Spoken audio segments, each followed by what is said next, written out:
Bon, chaque fois qu'on veut que la vie devienne plus belle, plus riche, plus solidaire, plus intelligente, tous les élans qu'on a pour créer des projets, pour démarrer des initiatives, pour faire des petits gestes au quotidien avec les gens, toutes sortes de choses qui embellissent et harmonisent la vie, ça nourrit notre âme parce qu'on se sent mieux, notre conscience est heureuse aussi, notre âme divine vibre, on se met au diapason de l'esprit à l'intérieur de nous, de l'énergie christique ou de l'énergie bouddhique. Alors, harmoniser la vie, c'est quelque chose de très, très important pour les êtres indigos. Naturellement, tous ceux qui sont en chemin aussi vers la vibration indigo, tous ceux qui sont en démarche spirituelle sont dans ces caractéristiques-là. Ça n'appartient pas uniquement aux êtres indigos. Et comme je disais au tout début, on peut devenir indigo, comme éventuellement on va devenir des êtres de rayonnement violet aussi, quand on va se fusionner vraiment plus à notre esprit divin. Alors, tout ça, c'est vraiment des démarches graduelles au fil des décennies. On se transforme, nos corps d'énergie se transforment et notre rayonnement, qui est vu par les clairvoyants, se transforme.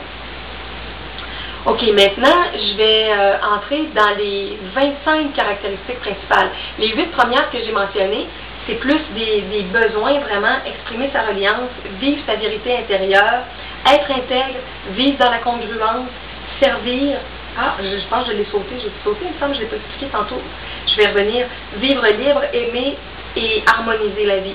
Oui, servir, c'est la 5e. Servir, c'est dans le sens de sentir qu'on est utile, que ce qu'on fait apporte une richesse à notre monde, que c'est pas quelque chose qui est futile et qui va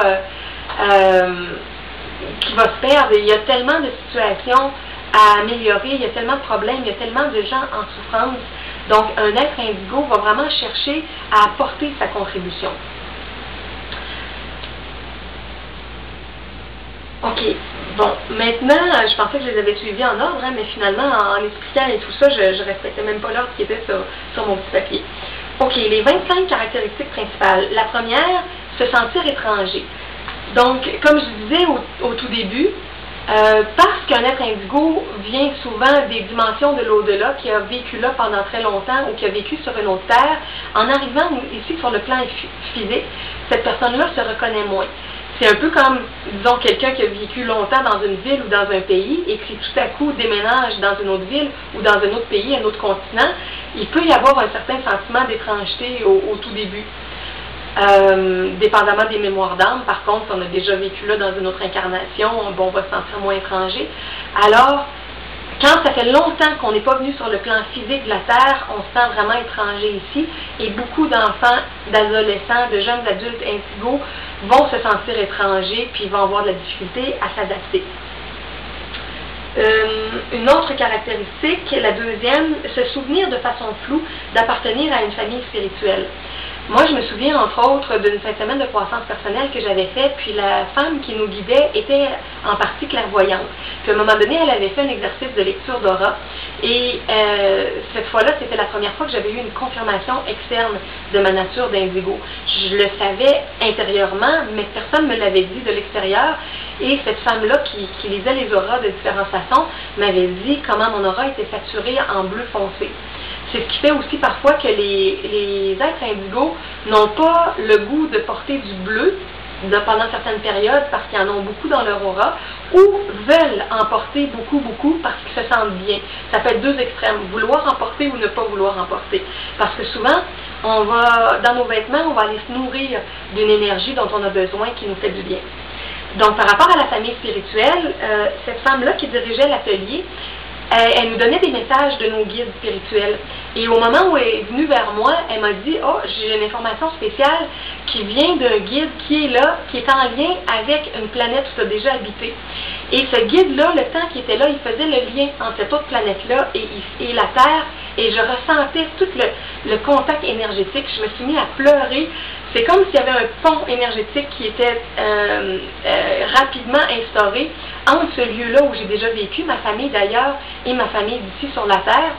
Et son message était de me rappeler qu'un jour, je referai les contacts avec cette famille-là, que c'est normal des choses que je sens ici, que ma famille est plus grande que juste la famille biologique, la famille terrestre. On a une grande famille avec tous les lieux où on a déjà habité. Et pour moi, ça avait été très intense, le 5 minutes de communication avec ce guide-là, relié à une autre planète où j'avais vécu. L'autre caractéristique, la troisième, avoir beaucoup de difficultés à s'adapter à la densité. Donc, le fait de vivre dans un corps dense où chaque mouvement est plus exigeant, quand on est dans les plans plus subtils et qu'on se déplace à la vitesse de la pensée, tout est plus facile. Par contre, on évolue parfois moins vite. Quand on accepte de s'incarner et de s'incarner dans des planètes où il y a beaucoup d'ego, notre ego va avoir tendance à ressortir, on va le voir plus facilement, puis on va pouvoir travailler à le décristalliser. Donc, l'incarnation sur un plan plus dense, ça nous fait nous éveiller de plus en plus vite, et c'est très bon dans ce sens-là, c'est un très bon gymnase psychologique. Et dans les plans subtils, comme on se déplace à la vitesse de la pensée, sur le plan astral, le plan mental, le plan causal, tous les plans subtils, on va fuir souvent des expériences qui pourraient nous enseigner, parce que quand c'est trop difficile, on va partir. Alors qu'ici, c'est plus difficile de se déplacer, ça demande de l'argent, de l'organisation, des moyens de transport, un travail qui nous aide à vivre, à survivre. Alors on va rester dans les contextes plus rigides, plus longtemps, et à cause de ça, on va travailler parfois davantage sur nous-mêmes, si on est conscient un peu du gymnase psychologique, et c'est très éveillant si on s'en sert comme tremplin spirituel. La quatrième caractéristique, ressentir fréquemment une angoisse de séparation, comme parfois ça peut être difficile de quitter notre famille dans l'au-delà ou notre famille d'une autre terre de lumière. Des fois, tout le sentiment de séparation, on va le vivre de façon plus intense. Alors parfois, les indigos vont avoir de la difficulté avec les adieux, les départs, les salutations. Ça réactive une séparation qui a été difficile avec l'au-delà ou avec des amis, des frères et sœurs, une famille d'une autre terre.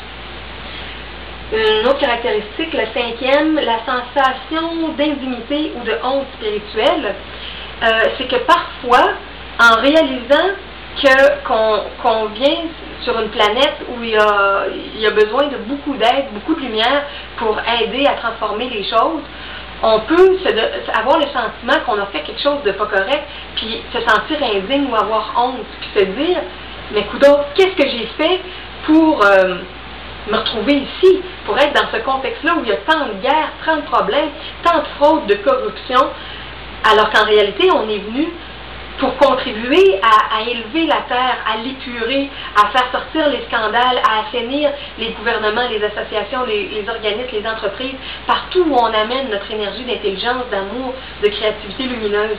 Mais en voyant le contexte, on peut se sentir étrange, puis on peut comme avoir honte de tout le contexte où on se retrouve.